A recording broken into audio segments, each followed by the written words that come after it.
Well, hey there, I'm Brian Goulet of GouletPens.com, and this is episode number 87 of Goulet Q&A, my weekly Q&A broadcast where I answer fountain pen and ink questions, and paper questions for that matter. It is July 17th of 2015. We're about halfway through the year. It's pretty crazy. I can't believe it. I still remember when it was like 2010. So I don't know. Things just move along a little faster these days.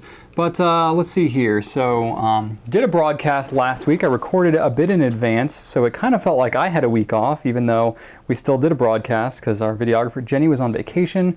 Well-deserved break that she got. But we recorded ahead of time, so we didn't skip a beat as far as you're concerned. So we ended up, doubling up there for the previous week, published last week. So I'm back on track now. So I'm recording this on Thursday, the 16th.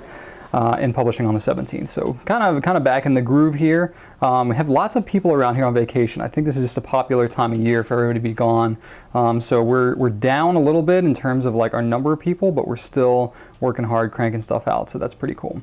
Let's see here. The other things I was up to last week, I couldn't really talk about this in last week's because I recorded the Q&A so far in advance, but I periscoped a live broadcast from roller coasters on Busch Gardens Williamsburg, so that was pretty fun. So I've been enjoying the Periscope thing, and I just saw, it was a couple nights ago that Mike Rowe was jumping on Periscope, so I got to see his very first broadcast, which was pretty cool because I'm a big fan of Mike Rowe and the kind of stuff he does. I've always been a fan of like Dirty Jobs and Deadliest Catch and stuff like that, so it was kind of cool. And I was sitting there like, wow, he is sitting there right now live broadcasting this thing, holding his phone, and I was like, wow, that's what I'm doing when I do these broadcasts. I don't know, it's kind of cool like that. So the Q&A is a little bit kind of detached from that because I record it in advance, but Periscope, I usually do like live Q&A type stuff. So if you haven't checked out Periscope yet, go check it out. It's pretty cool. Got a good little following on there. We're able to jump on several times a week and answer some stuff.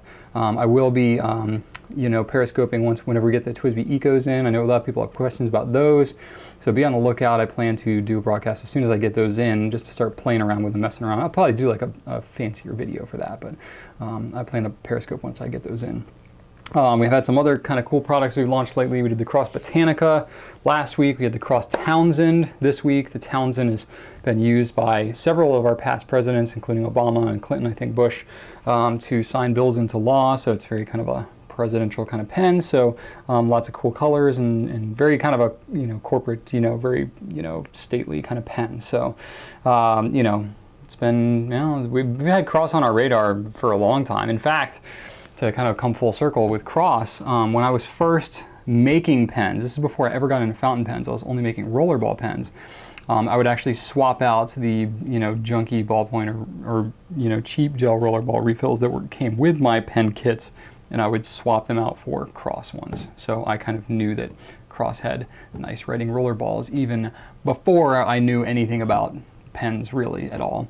So it's kind of neat to kind of come full circle on that. But had some ink reviews too that we've been putting out. So we had the Pelikan Edelstein Amethyst, which I did. It was the first ink review I'd done in a while. But I'm working with Madigan and Margaret to kind of train them up on how I do ink reviews. They've been writing with inks for the last year, ever since they joined customer care team, and now they're on our community coordinators. So they are, learning the ropes, so to speak, because my time has been limited and I haven't been able to put out as many ink reviews. But I know we have a bunch already, probably 60 or 70 that I've done, and then a bunch of others that other people have done. But we want to make those more robust, so it's a really helpful thing that we're going to try to do for you here. And I realized that I had actually done ink reviews of all the Pilot Iroshizuku inks back when my daughter was born 3.5 years ago, and I never did anything with them. Never published them, scanned them, anything like that. So I just had them sitting here in my drawer. And I was kind of like, didn't I do these? And then I'd forgotten. I guess I did them when I wasn't getting a lot of sleep or something like that and didn't have time to scan them in and do the full written review and all that. So they'll be coming out sometime soon. We literally have like 20 different reviews that are done and scanned and stuff. We just need to write the review and get them published. So you can expect that we're going to have a lot more ink reviews coming out here soon. So that should be kind of cool. And then we got the TWSBI Eco that's coming, which is, I already mentioned that, but it's going to be coming. I'll let you know. We're going to be getting kind of a decent stock, but I'm sure we're going to sell out because it's going to be a very popular pen. It's been, a couple of years that people have known about this pen. And then the Maruman Mnemosyne notebooks, which I have a bunch of them right over here. I'll give you a little preview. I have one of these pulled so that I can kind of play with them and get a video together. So they're all wire-bound notebooks. These are Japanese notebooks with paper that feels a lot like rhodia. So if you're a fan of rhodia paper, these are going to be really helpful for you. 80-gram paper, very similar to rhodia, and you know, it's got like 7mm ruling on the lines, and it's cool because they're all perforated, and it's got like a date and then a spot for a title, and then it's got lines, but it's like got darker lines in kind of these 3 chunks. So I actually really like them for like meeting notebooks and stuff like that.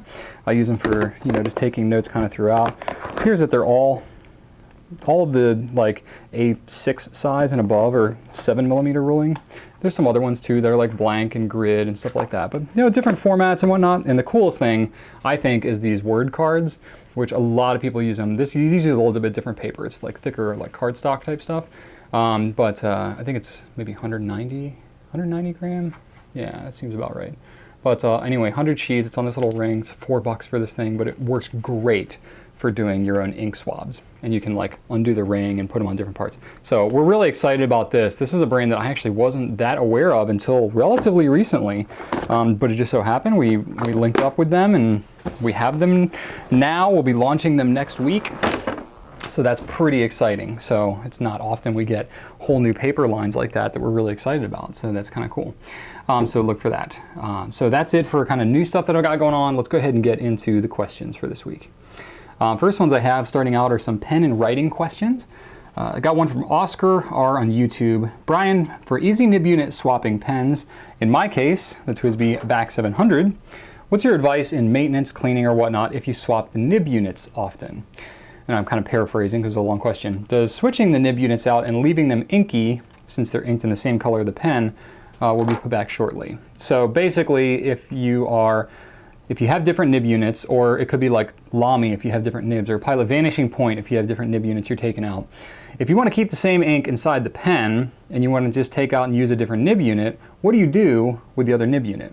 It's a good question because, you know, if it's going to be the same ink, you're not changing colors or anything like that. Do you need to clean it out or store? How do you store it or whatever? So if you're going to be sitting down and changing relatively quickly, like within a few minutes, then you don't really need to do anything with it. Just take it off, whatever, write with a new one, swap back and forth, if you're swapping back and forth like that a lot. But if you're going to be taking off a nib unit and setting it aside for an hour or more, I would say, then what's going to happen is the ink is mostly made of water, and the water is going to evaporate out of the nib, and it's going to leave kind of like dried up inky nastiness in your nib. It's not going to flow well, it's not going to write well, it's going to look darker because all the water is going to evaporate, the dye is going to be left behind, it's going to be darker, not going to flow as well. So basically, if you're going to be taking it off and setting it aside, you got to clean it out. Like, that's kind of just how it is.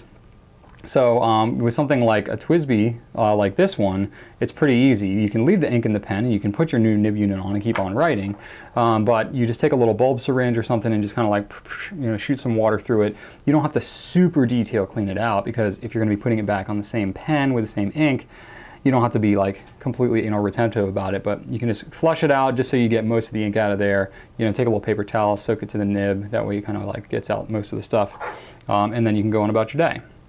If you're doing something like a Lamy nib, if you got a Lamy pen and you got a nib that's, let's see here. Well, Lamy, or, there's like other ones like that. I guess if you have like Edison or something, that's going to be kind of similar to the TWSBI, but if you have Lamy, let me pull a Lamy one, make sure I have a nib on it. Yeah, so with Lamy, they don't have a whole nib unit you're pulling off. You're basically just pulling off the nib itself, which sometimes I can do with just my fingers. Sometimes I need tape. Yeah, it looks like I need tape. Yeah, I've got tape right here. I'll show you real quick how I do the Lamy thing. So a little piece of Scotch tape, boom, right on the surface of the nib. Pulls right off. So yeah, if you're doing the Lamy, what I do is I just have a little water cup, like a little Dixie cup like this.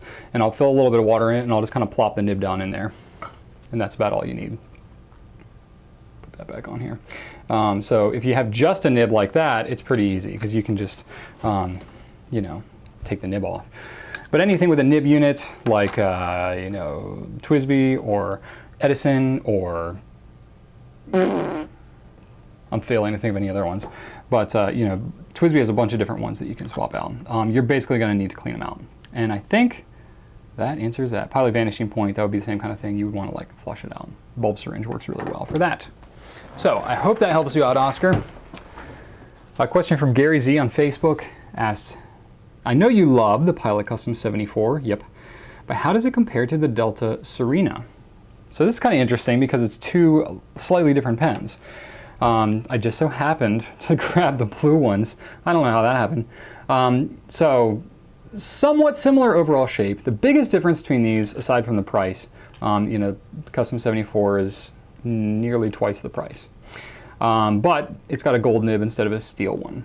So overall size is fairly comparable.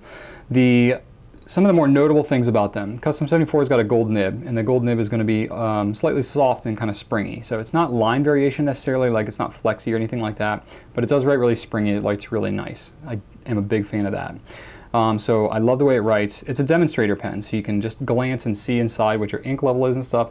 That's really kind of nice. It's got a higher ink capacity because the converter, the Con 70 converter that's used in the Custom 74, has a greater ink capacity than the standard international one that's used in the Serena. And then it's also got an insert in the cap too, so it keeps the nib a little wetter. So that's some niceties there. The Serena though is kind of cool. It's not a demonstrator, but it does have a cast resin material as opposed to like an injection molded type plastic.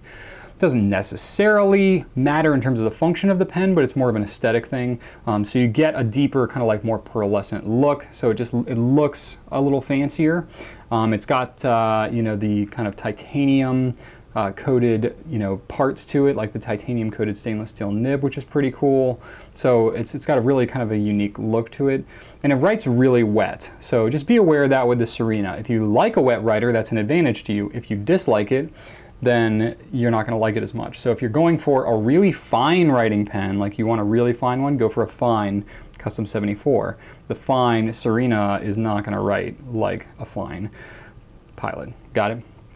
And it's less expensive. It's another thing too is if you like to use cartridges and stuff like that, the standard international that's used on the Serena is a little easier to come by. You got more ink options and stuff like that, so it's something to take into account. It's not eyedropper convertible, so it's either cartridge or converter, but it's you know, that's a consideration there. So generally speaking, if price is no object, I would prefer the Custom 74. But really, they're both nice pens, so it's gonna kind of come to what are the most important aspects for you. They're both really nice. I would recommend either of them. But I think that for me personally, the Custom 74 wins out a little bit. But to each his own, right? All right, Alex S on Facebook said, I've been trying to decide between purchasing a Lamy 2000 and a Pilot Custom Heritage 92, and I was wondering if you could compare and contrast them. Note that cost is not an issue. So that's interesting, Alec, because the cost difference between these two is notable, but I'm not going to take that into account because you said cost is not an issue. So I've got a Lamy 2000 and a Custom Heritage 92. Now I just talked about, in previous question, I just talked about the Custom 74. And the Custom Heritage 92 is essentially a Custom 74 with a piston mechanism in it. Like, it's the same nib, it writes the same, feed, everything. It's got a lot of the same benefits of the Custom 74, writes great. But it's clear, it's only available in clear in the US. You can get it from Japan, you know, in other colors and stuff, but me being a US retailer, all I have access to is the US one, which is the clear one. So let me try and cover like some of the things. So let me start with the Lamy 2000. Okay, so some of the things that I like about the Lamy 2000, the material is really durable. So I'm not really as careful with the Lamy 2000 about keeping it like inside a pen sleeve and stuff like that when I carry it around. It's very durable. Like it's called Macrolon. It's a mixture of fiber, like it's a fiberglass resin type material. So it's really durable. So you don't have to worry about it, you know, getting like fine scratches and stuff like that. And if you do get some scratches on here, you can polish it out pretty easily with like a Scotch pad or Scotch-Brite pad or something like that. Because it has kind of like this brushed look to it. So you can kind of repair it yourself pretty easily. But even this one, I've been carrying around a lot, and it hasn't really needed that. So it's very durable, got kind of this industrial design to it. It's got a snap cap, which is super convenient, just, you know, very easy to just whip out and then write. Another major plus is it's got a hooded nib. which means that only the tip of the nib is going to kind of show here. So most of the nib is actually covered up by the pen grip, which means if you like to grip close to the end, you can do so without getting ink on your fingers as much. But also it keeps the nib wetter. So if you're writing and for longer periods and you're pausing in between taking notes at a meeting, or if you're having time to think and you're going for a minute or two without writing anything, this pen is going to fare really well for that, especially if you're using kind of a wetter ink. It's not going to have to worry about capping and recapping all the time like that. It's also kind of neat. It's got a spring clip in here, which means you're not actually bending the clip to clip it, but it's got a little spring built in there, so that's kind of cool. Let's see here. So some drawbacks is it's got kind of a finicky sweet spot, especially on the extra fine and maybe the fine nib. It can be kind of something you have to get used to. It's not as forgiving with pen rotation in your hand. So it's usually not a big deal. Most people are able to get used to it pretty quickly, but some people are just like, I can't handle this pen, and they return it, and it's totally understandable. But that's what's going on there. And it's piston filler too, which so is the other one, but very convenient, easy filling. So to the, whoops, Custom Heritage 92. So ink capacity on these, I haven't measured exactly, but I think it's pretty comparable between the two. Advantage of this one is it's easy to see the ink level.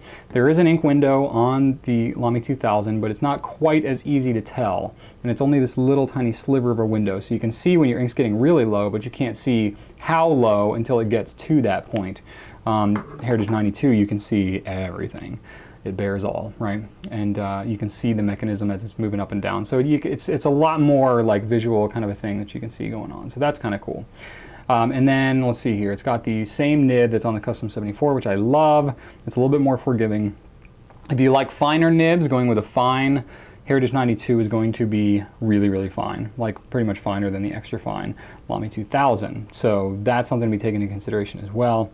And I just really love the way it writes. So that's pretty much it. So in the end, they're really comparable. Like, I mean, they're different, but they're both really fantastic pens. So I would say, you're gonna laugh here, but I would say if price is no object to you, get both because they're awesome pens. But if you really can only get one pen and price is no object, it's going to be really tough to decide between the two. I probably would prefer the Lamy 2000, just personally, because I like the durability aspect of it. And it is kind of a very different pen. I have a Custom 74. It's not as much of a difference between the 92 and the 74. So I like having the 74 and the Lamy 2000 because it's kind of a different writing experience between the two. But I could easily recommend either of these pens. You won't regret getting either one.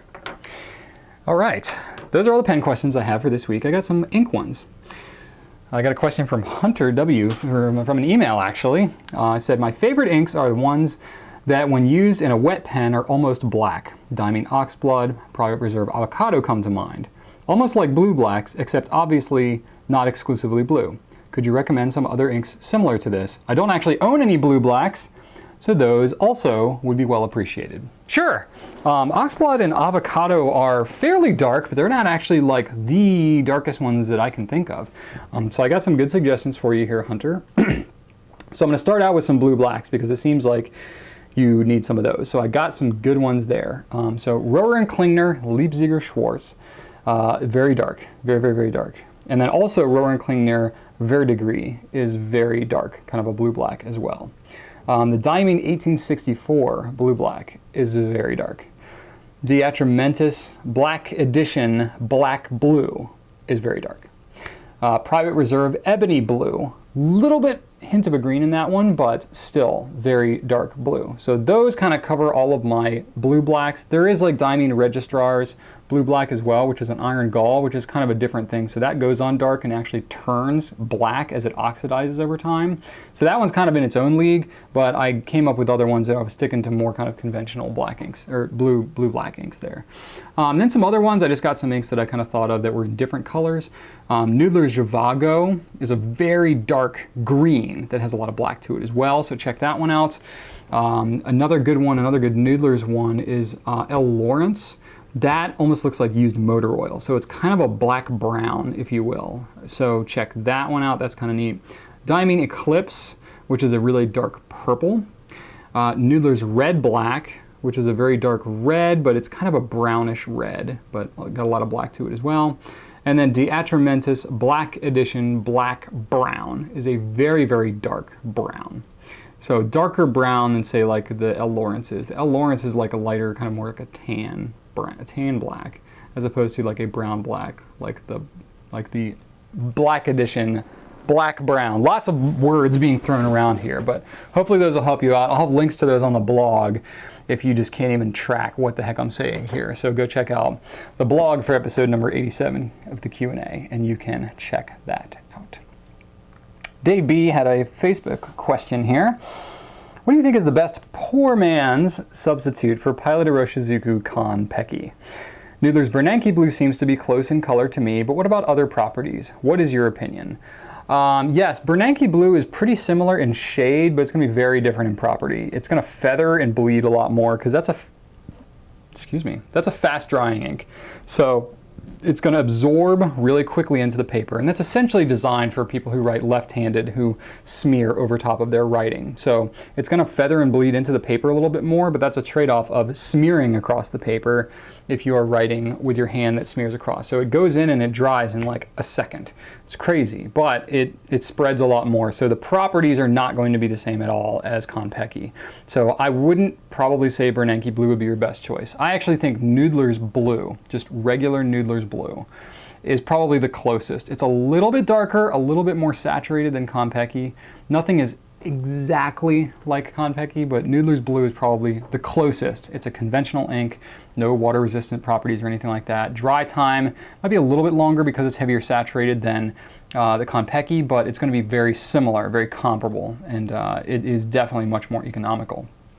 That said, some other ones like Noodler's Liberty's Elysium is very similar to Noodler's Blue. It's got some permanent qualities to it, so it's going to be somewhat similar to Konpeki in a similar shade, but the properties, you get some water resistance properties in there too. And then I would say if you wanted another option, the closest thing I could think would be Private Reserve, either DC Super Show Blue or American Blue. Those are going to be even more darker and saturated, so you're kind of moving even further away from what kind of Konpeki is, but that would be another one in there. That maybe if you could, those are really saturated, so if you watered those down a little bit, they would actually probably be pretty dead on for Konpeki. So you'd have to experiment a little bit there, but that would be, it's definitely a less expensive ink, the Private Reserve, and then if you water it down, you're getting it even further. So some options there for you, my friend. CorwynCelesil, hope I said that right, on YouTube. Forgive me if I botched it. Since most fountain pen ink is water soluble, do you ever have problems with addressing letters, actual real paper mail, with a fountain pen and then the address washing away or blotching if the letter gets caught in the rain? Yes, that can certainly happen. You know, that's part, I mean, it's not like people are mailing letters all the time like they used to, but it is something that, you know, people are really into letter writing and stuff. It's a consideration. So there's a couple of workarounds for that. Yes, if you are writing a letter and you're addressing an envelope with conventional fountain pen ink that is water soluble, like you said, and it gets wet, it's going to drip and smear and stuff like that. So that's why pretty much anybody that does ink reviews is going to include some element of water resistance testing to it, whether it's a drip test or smear or a faucet test or something like that. People are going to want to know, is this going to, even if it's not a waterproof ink per se, if it gets wet, maybe half of it will wash away, but is it still going to be readable? Like, that's really what a lot of people care about, because there are some inks certainly that when it gets wet, it completely washes away. Whereas other ones, it's like, you know, if it's a blue, like the vibrant part of the blue will wash away, but the darker part will stay. Or like, it might be kind of like that. Or like, for example, like, you know, Noodler's Black Swan and Australian Roses. Like, it's a really beautiful color. It's got like a black and a burgundy component to it. If you get it really wet, the burgundy will wash away, but the black will stay. So it's like partially bulletproof, you know, partially water resistant. So that's really kind of what's important is, are you still going to be able to read the letter? Is the mail carrier still going to be able to deliver it? That's really what's most important. So that's a consideration to take into account as to what ink you're using. So you can use some that are, you know, completely permanent or some that are partially permanent like that. That's a good idea. I would never say that's a bad idea.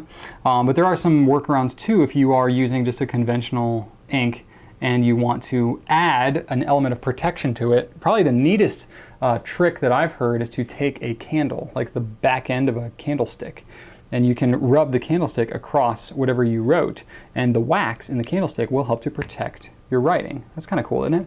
I think there's like products out there that are kind of made for that same purpose. They're like things that you can like rub over top of your writing that will keep it protected. I haven't thought about or heard about it in years, so my memory's failing me as to what these products are actually called. It's not anything I carry in my store. Haven't really had a lot of demand for that type of thing, so I haven't really pursued it heavily. But I know there's stuff out there, maybe in like art supply stores and stuff like that. You might be able to find something, I don't know. But there's certainly that. The other thing that kind of popped in my head was like, could you use like Scotch tape or packaging tape, some kind of clear tape, and put it over top? Theoretically, yes, maybe, but I would be cautioned about that personally, because I know that they use like automatic mail readers and sorting machines and stuff like that for letters. I would be hesitant to use some kind of shiny like packaging tape over top of your writing, because I think whatever kind of reader or scanner that they might use might have a hard time picking that up if there's tape over top of it. So I didn't like go researching on the USPS site or anything to see. It was pretty specific. I did some research, but I wasn't really able to find anything. I didn't go digging deeply into forums and stuff to see if putting tape over top of your stuff would be a problem, but I would say probably it might be, so maybe steer away from that. All right, got a couple of personal questions this week. Got a question from Lynn on Facebook. If you had a choice between keeping your top 2 favorite pens or the rest of them, which would you choose?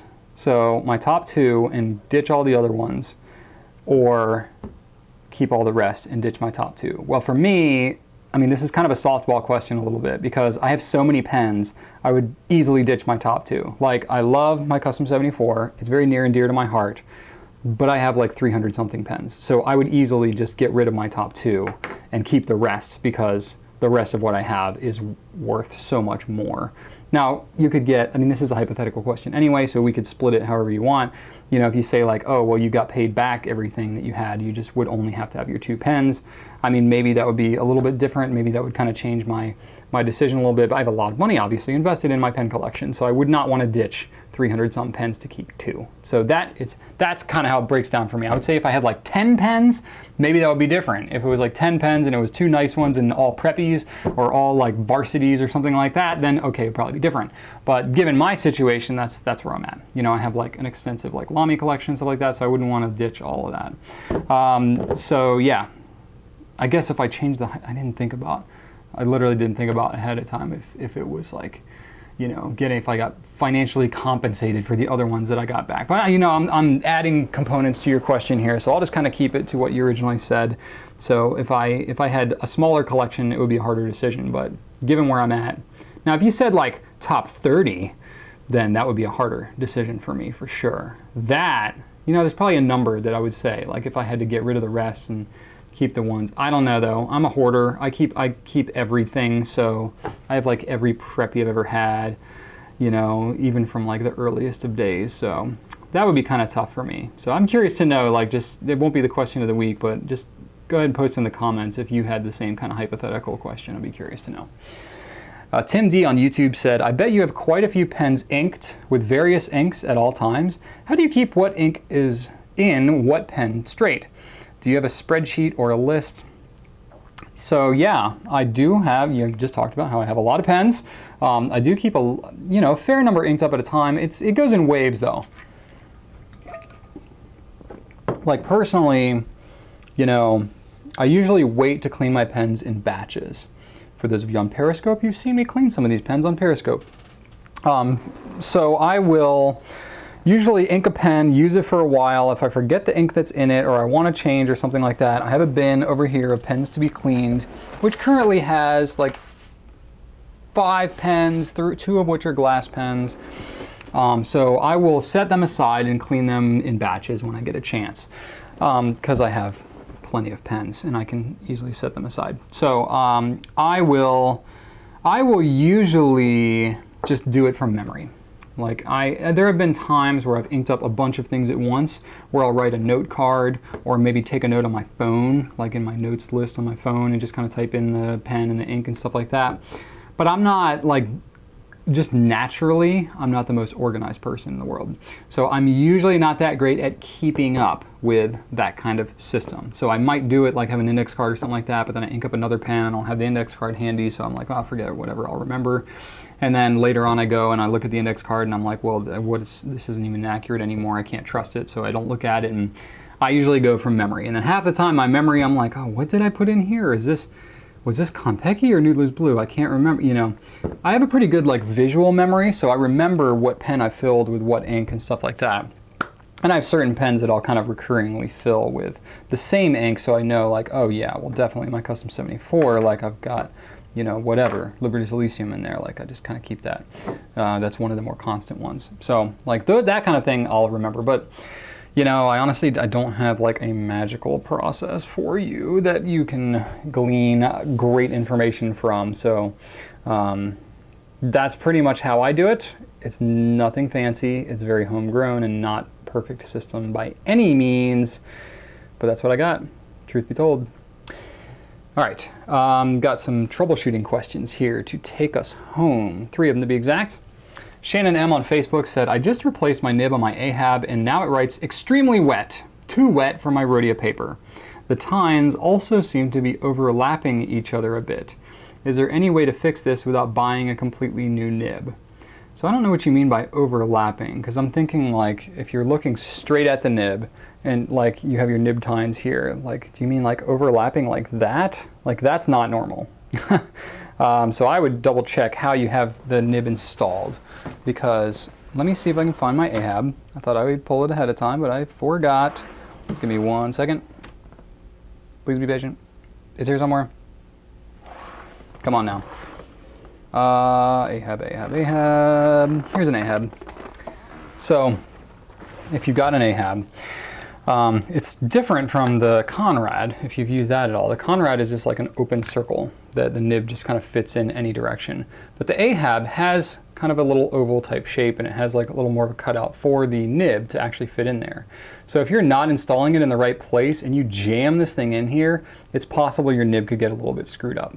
Or it's possible that your nib could be bent in the first place. So you really got to kind of make sure you're installing it in the right way, and it'll feel pretty natural when you do fit it in there. If you have it in the wrong way, you're really going to have to force it. You shouldn't have to force this nib into your Ahab.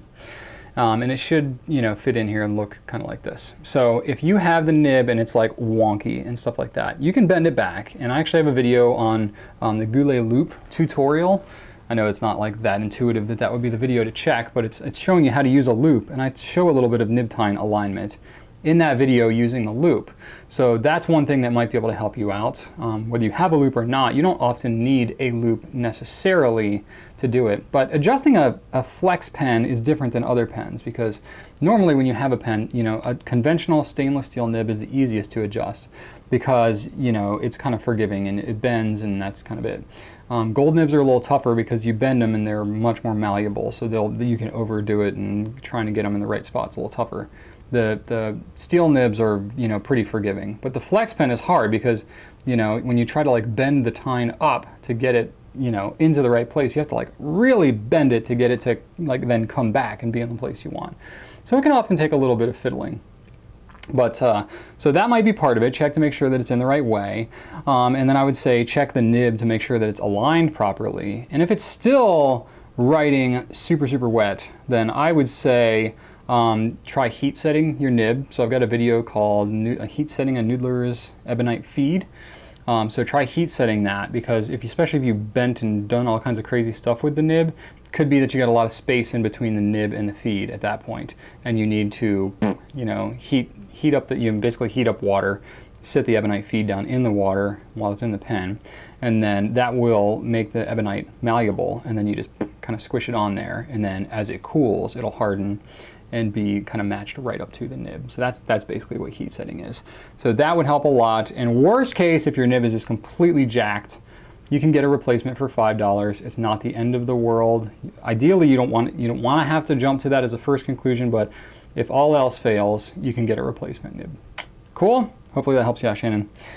All right, Erica C on Facebook said, when I use a certain pen, the ink starts off nice and strong. After about 10 to 20 minutes of writing, however, the ink comes out lighter. The pen is clean. So why is this happening? That's got to be pretty frustrating, Erica. I get it. So I don't know what pen you have. That would help, but that's okay. I'll speak in somewhat of generalities here so that you can maybe look to have some troubleshooting. So I don't have like the right answer for you necessarily. So I'm going to give you kind of the breakdown of where I would start and then do that. So there could be kind of a variety of reasons of what could be going on. So usually the first thing I'll jump to is a pen-ink combination matchup. So basically some inks play nicer in some pens better than others, and some don't play as nice. And I would love to tell you exactly why. I think it has to do with things like viscosity and just the design of the feed and stuff like that. And sometimes you'll have certain like really dry writing inks and really dry writing pens, and they just won't flow as well as you think it should, you know? And so when you're filling it initially, or when the pen is sitting there for a while and has a chance to like saturate the entire feed, it writes okay. But if your writing speed is a little faster or the paper's a little more absorbent than the ink can handle coming through the feed of the pen, then eventually, you know, it's like you have the pen and it's got these fins in the feed which fill up with ink, and then as you write, it acts kind of like a reservoir for extra ink. So as you're writing and then pausing and then writing, like your writing speed might be drawing more ink than it naturally has the speed with the capillary action to flow through. So the fins in the feed act as kind of a regulator for extra ink, or a reservoir, if you will, that will allow extra ink to kind of sit in there so that when you're writing really fast, it can keep up. And then when you sit there and contemplate the wonders of the universe, it'll fill back up into the feed, and then you can keep on going. So it could be, depending on your writing style, that you're writing and writing and writing and writing and writing and writing and writing and writing and writing and writing and writing, and you're not taking a break. The pen's not having a chance to kind of like catch up. So after you're writing for a while, the pen is just, it's not keeping up for a variety of reasons. So it could be the ink and the pen just made it up together is having an issue. So, you know, that's the point where you're like, okay, is this an ink issue? Is this a pen issue? Or is it an ink-pen combo issue? So some things you can do is you can try cleaning it out and try a different ink in there. See, if you try like 2 or 3 different inks and you're getting the exact same result, then it's like, oh, okay, like especially if you try inks from different brands and stuff, then it's like, oh, okay, then this may not be just an ink issue. It might be something more with the pen. Or if you switch a different ink and it works great, and then you try that same ink in a different pen and it's doing the same thing, you might be like, oh, this is just a really dry ink. I need a really wet pen to be able to keep up with this thing. So that could be it. So it could be a combination of the things. So trying different combos of stuff can help you to assess like what's going on exactly. Other things that could be going on is you could have, you know, some really fibrous paper, like especially if you're using like some really like absorbent, you know, kind of inkjet, you know, cheap inkjet paper or something like you often have in like a, you know, corporate work environment. If you're using really fibrous paper, as you're writing for a good period of time, your nib, it creates static electricity, and it will pull up the fibers on that paper, and that static electricity will actually create a charge that will attract fibers and dust and stuff like that to your pen.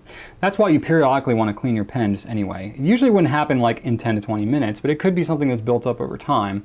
And then as you're writing, it could either be like dust and stuff that's building up in your pen and your feed, which that's why you clean it out regularly. That can help. But sometimes if you have really fibrous paper, as you're writing, it can actually like scratch off part of the paper and then actually jam up the fibers in your feed, or in your slit of your nib, or in the feed itself, that won't sometimes willingly just come out with a simple flushing of the pen. Sometimes you need like a brass sheet or something really thin to comb through that feed, or sorry, to comb through that nib, you know, slit in between the tines, so that you can get any of that extra junk out of there. That can help. It could be something with the adjustment of your nib. If the nib tines are just pinched together really tight, then when it's really wet, you know, when you initially fill the pen, it writes okay, but then it kind of dries up, so that could be a factor as well. So there's a lot of things. And then this is another thing that you may not have even thought about. It could be a user issue. Not to blame you for anything, Erica, but you know, if you're writing for 10 to 20 minutes, depending on your writing style and your hand and all that kind of stuff, if your hand gets fatigued, which it very well could after especially like 20 minutes of continuous writing, if your hand is getting fatigued, you could be dropping your pen angle, or you could be holding up higher or changing the rotation in your hand without really realizing it, just because you're getting tired of holding the pen the same way. Then it could be a matter of you're changing like the rotation or something. You're changing something with the way you write, or you're writing with less pressure or something like that, that would cause the ink to appear a little bit lighter because you're not kind of pressing as much out of it. So that could be a factor that you're not even quite aware of, and that would be really kind of hard to judge how you're doing unless you know, basically set it aside, stretched your hand, came back and wrote again. Might write a little darker. I don't know. That could be another factor. Or it could just be a straight up defective something with your pen. That you'll be able to tell, you know, if it's something that, if you're trying out different inks and you're getting like the exact same pattern. So those are all some different things that you can try out. It's going to take a little bit of experimentation to figure out exactly what's going on. But in the end, that's probably the best that I can do to help you, given the information that I have in the question. Cool. All right, last question I have for this week, for Rhiokai on YouTube. I have a Pilot Prera, and I've noticed that the metal bit inside the section that extends to the nib has quite a bit of ink on it. When I flush and clean the pen, however, I can't seem to get all of it off. I've tried running it under the tap nib, but I can only get about half the ink off. Is this normal for this pen, or is it defective? Any ideas how I can get the ink off? Okay, I'm going to zoom in a little bit for this one because I want to try to show you exactly what's going on, what I think is going on. So here we got a Prera. So the Prera is a demonstrator pen, right? So you can see all the clear bits of it. So what I think you're talking about here is this metal part right here that's in the grip section. You can see it, and that is actually part of the nib. Like, I'm actually going to pull it out just like that, bam. So you can see as I've pulled it out, of course, I just dropped the nib, but it's actually the back part of the nib, so it's all connected. And what's happening is it's mated up right against the inside of the grip. So it's, when you're flushing the pen, especially if you're just running it under tap water, it's not really forcing the water to push that ink out. So a couple options for you. One would be to unscrew the back. If you are just running it under a faucet, unscrew the back, and if you have a converter, use a converter to flush it out, or you can use a bulb syringe, which is super handy, and you can just kind of force ink through, and that will probably get it all. If that doesn't get it all, then you can do what I just did a second ago. You can take your fingers like this and press it. You don't want to grab the very tip, and you don't want to grab the sides, but if you press like with your thumb underneath the feed and your forefinger on top of the pen, it's relatively easy to just pull the nib and feed out of this pen, and then you would just be able to wipe that ink right off of there. You can kind of flush this part under the faucet. And that, honestly, whenever I clean a Metropolitan or a Prera or something with a pen set up like this, I always pull the nib and feed out. It just makes it so much easier than flushing and flushing and flushing and flushing. But I think that's what you are experiencing, and your solution is relatively straightforward. So there you go. Hopefully that helps you out. All right, that's all I have for this week. It's a little bit shorter Q&A than usual, but that's probably not so bad. Let you have a little bit of your life back anyway. But I do have a question of the week, which I'm going to bounce off of a question that I had earlier in the broadcast here, which is, how do you remember which of your inks you have in your pens, especially if you ink up a whole bunch at a time? Very curious to know, what management system do you have, or is your system pretty hacked together and flawed like mine? I'm very curious to know. So post in the comments on YouTube or on the blog. I'm curious to know how you manage your inks in your pens. And I hope you have a wonderful week and a great rest of your weekend, or whenever you happen to be watching this.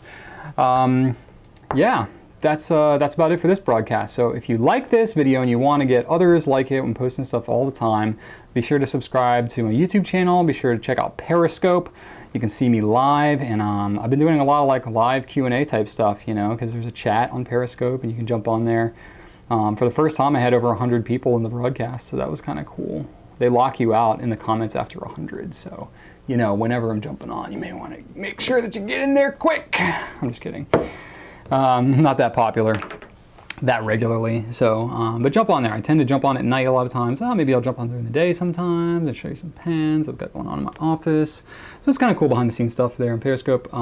Check out the blog, you can subscribe to that. Check out gouletpens.com. Got lots of products that are there for your purchase, so that's pretty cool. So anyway, I appreciate you spending your time with me. It's always a pleasure. It's always a pleasure to spend time with you and be invited into your home or wherever you might be. I hope you have a great rest of your week, and right on.